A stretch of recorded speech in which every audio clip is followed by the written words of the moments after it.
opinions about breaking seats in. Some manufacturers say they have a break-in period. Some people say the seat never really breaks in. It's more the matter that your butt breaks into it. It may depend if it's got memory foam or different things like that, but the fact is now after a month, I don't find this seat to be uncomfortable or painful or anything else. In fact, I've gotten pretty used to it and I like the looks. I like the looks a lot. Last weekend, we did a ride at an event with several other people around, people that are friends of mine. I let the guy who works on my bike take it for a test spin. And that was actually to test out a recent upgrade that we just did to see what he thought of it. That's a whole separate video. But he did comment on the seat, and he thought the seat was a little firm. But he also rides a tour bike with a touring seat.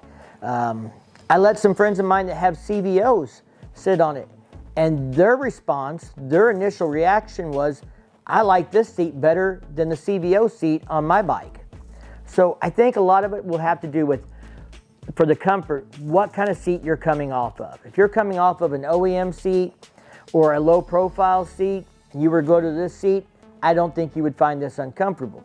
Of course, if you're going from a big fat touring seat to this, don't come and comment on the video, hey, this thing is really firm, I don't like it, because I'm warning you now. You're probably not going to like it, but that's because of this being a more low profile seat. CC Rider, who sent me this seat, also has several other seats available on their website, including touring 2-up seats that are much thicker, they're more expensive. When they asked me what seat I wanted, I didn't pick out one of their more expensive seats.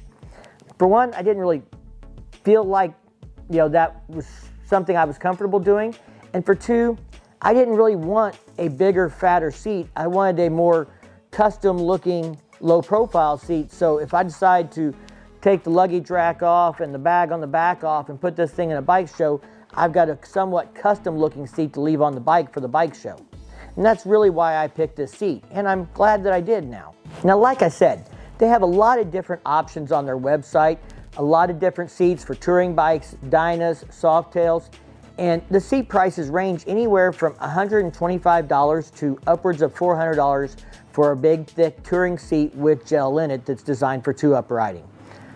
You just have to get on the website, see if there's anything that really tickles your fancy, what you like. If you like this particular seat, I'll try and put a link to it in the description down below.